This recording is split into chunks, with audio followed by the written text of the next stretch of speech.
Well, well, well. I am doing this one really late. It's kind of funny because I had planned to do this right when I got home, but last minute during work, I suddenly got the crazy idea to make a YouTube video with comments in it that gave links to certain sections of a animation 2D animation playlist that I made, because the playlist has over 700 videos, and navigating a playlist that has more than 100 videos is a pain, because I don't know why, like, every single new website has this stupid browsing system, but the way you browse videos and playlists is you got to just say load more, load more. You got to keep on scrolling down until it loads more, and eventually it overloads your computer with too much stuff if it's too big of a playlist. So I made a video with some text on it that explains what the video is about, that just has links to sections in the playlist. And what's funny enough about YouTube is you can't put the actual links in there. I had to use a link shortener. I had to shorten the links with Google Link Shortener in order to get YouTube to actually accept them as links, because if you submit them as links, like what I mean is, like, the links that I'm trying to submit, you click the link and then you end up inside of the playlist, in the video that I want you to end up in. Like in the 100th video in the playlist, you end up inside it. But when you submit these as a description in YouTube, YouTube shortens it till you just end up to the video. And that's really stupid. I hate that YouTube just, like, edits everything that you do and makes it horrible. That's bad. That's bad design. Horrible design. YouTube needs to fix itself. These little things. And why does it have to do the thing where you browse, where you have to keep going down, you have to keep on pressing the load more button? I'm betting that has something to do with, like, the fact that, like, it probably takes less server power to do that or something like that. Because the previous way of navigating, where you actually have numbers and you click the number that corresponds to the page, that allows you to see every video. That allows you to actually explore. But YouTube doesn't want you to explore. They want you to keep watching videos. And you're not watching videos if you're searching for videos. I don't know. But anyways, yeah, so I made that. I made a very specific video, and, like, I was in the midst of doing it, and I didn't finish it. So when I got home, I decided that I was going to finish it at home, and I did. I added the description, I added the links, I had to, like, shorten all the links in Google Short Links, add them all to the thing. So basically what I'm doing is, like, the playlist has 700 videos. I just split the playlist into, like, hundreds of videos, and I will give a link that goes to the first video, a link that goes to the 100th video, a link that goes to the 200th video, a link that goes to the 300th video, so on, so on, so on. Like, I have no idea how to explain this. I don't know how to put that into words other than to give you that example. That's weird. Like, I was racking my head how to explain this in the short span of text that I put into the video, and I couldn't think of the way to explain this. I feel like I'm speaking very, very what's the word? I'm speaking in jargon that, like, I'm speaking in my own language, I feel like, and no one's going to understand this podcast. But whatever. Yeah, I made that, so I made that. But then I ran into problems because I wanted to make it possible so, like, someone, if they wanted to add a video to my playlist, they could just message me, but you can't message people on YouTube anymore, so I made another video just so people can leave comments on it with links to their 2D animated videos. The playlist is a 2D animated videos. It's a collection of all the 2D animated shorts on YouTube. At least that's what its intention is. I've only got like 700 of them, and most of those 700 are just the videos from one channel. The Vancouver School or something like that. There's like over 500 videos, animated videos on that channel alone.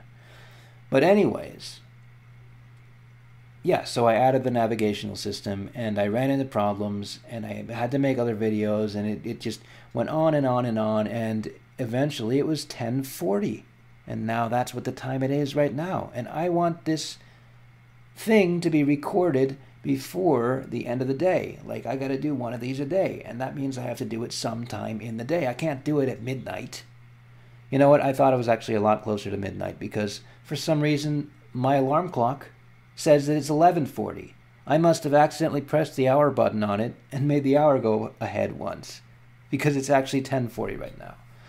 So I started making this podcast in a panic, and now the panic is over and there's no point in being panicked anymore. Whatever. So that was one of my projects too, to collect all of the YouTube animated 2D animated shorts. I know, like I was saying that I was watching them and I made a playlist, but that playlist is really like my attempt to collect all of them, or to have all of them in an easily accessible place, because some of them you're not going to be able to find just by searching. You have to do a little bit deeper digging, I guess. But anyways, enough of that. What I actually wanted to talk about today, because I actually figured out a topic that I think is interesting, is just the way that conversation works. I think that I've been approaching conversation the entirely wrong way. And I think that I've been approaching these podcasts the entirely wrong way too. I think that always, whenever I'm doing this podcast, I feel like I have to make it interesting, or it has to be something good, or it has to, and there's like all this pressure, right? And I feel that way when I have a conversation with someone too, because someone I don't know. Not like with family, it doesn't matter. But if I'm having a conversation with someone in my extended family, or someone who's like a long-lost friend, or someone on Omegle or whatever, it's like this nerve-wracking thing of, I got to keep the conversation going. I got to keep it up. It's all my responsibility. I got to keep it interesting. I got to keep it flowing. Got to keep those words coming out. And I think that that's the wrong way to look at it. I think that the appropriate way to look at a conversation, and I think I'm going to try doing this, I don't know if it's going to work, but the appropriate way to look at anything, the creation of anything, the conversation about anything, is to look at it as an adventure, as a mystery. Because the reason I feel nervous is because I don't know what's going to happen.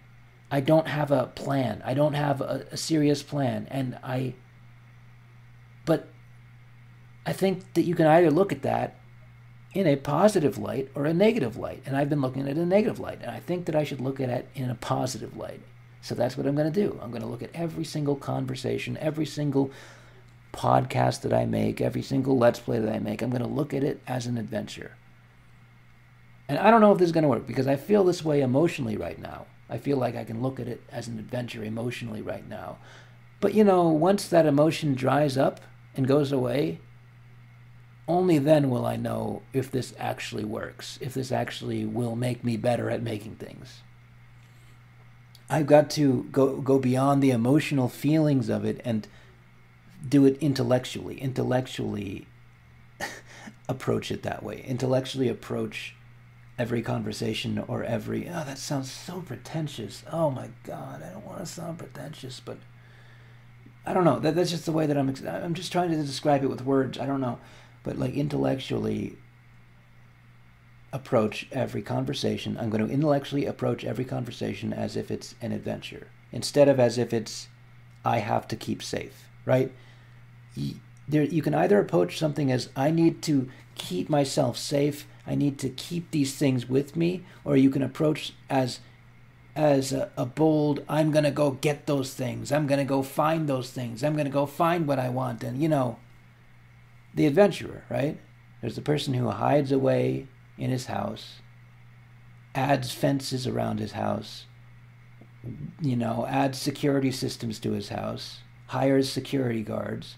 And then there's the person who does the same thing, or uses the same resources in a different direction. He hires, soldiers to go off into battle with him. He buys armored cars to drive through the terrain of mystery and terror, And that's what I want to do. That's what I think is a better way of approaching this. So that's what I'm going to do. And I think we're about to reach the 10-minute section, ladies and gentlemen. So this has been the Kokino podcast. And it's very surprising how short this has felt. Like how quickly this has gone. Things never go this quickly for me. Usually it's a long sprawl of messiness and horribleness. And that's probably what this sounds like to you, but to me, I feel like it's been less than a minute, and it's been 10 minutes already. So I'll see you guys later. See you guys on the next one. Hopefully it'll be even better, because all of us know, everybody knows, that quoting Hamtaro makes you into a better person.